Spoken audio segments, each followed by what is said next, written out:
Alors Chronique, c'est un spectacle composé de 3 pièces courtes, d'une quinzaine de minutes chacune. Voilà, il y a une première pièce sur laquelle Cécile a écrit la chorégraphie dans le silence, puis moi, en fonction de la chorégraphie, j'ai composé la musique. Et donc on a essayé vraiment de présenter à la fois un spectacle sur scène où on retrouve finalement musique et danse en live sur la même scène, et puis essayer vraiment de montrer la concordance, enfin avoir un vrai rapport entre les deux. Et puis une deuxième pièce où la musique a été d'abord composée, puis la chorégraphie a été faite en fonction. Et puis la troisième pièce qui est une création instantanée avec le hasard, l'improvisation et le public.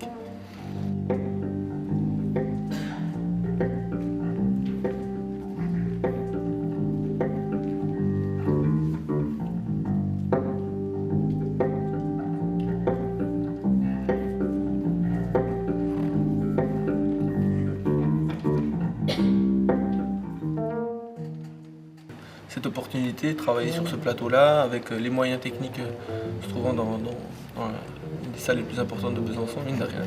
Donc voilà, on est très content pour ça déjà, et puis on espère qu'on aura d'autres retours et puis d'autres retombées suite à notre passage ici et notre sélection dans l'émergence. Alors Sisyphe, c'est un personnage de la mythologie grecque dont on sait beaucoup qu'il a été condamné à pousser son rocher dans les enfers. Ce qu'on sait parfois moins, c'est que Sisyphe, c'est de son vivant un architecte, quelqu'un qui a construit sa citadelle à Corinthe.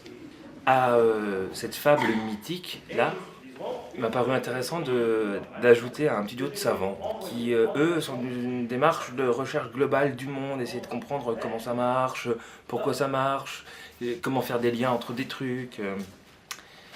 Et il se trouve que le mythe de Sisyphe va débarquer au milieu de leur expérience philosophique, scientifique. Ça m'a semblé absolument intéressant de candidater à ce festival, pour ce qu'il apporte d'une part d'accueil des équipes artistiques, de possibilités de créer de la communication autour d'un événement, le spectacle est plus visible. Je faisais des châteaux de sable, je me souviens qu'il me fallait pour faire le bien. Ce qui était très beau pour nous aujourd'hui, c'est de voir qu'il y a des réactions du public là où on les attendait, mais aussi là où on ne les attendait pas du tout. Sur le plateau, c'était un vrai bon moment.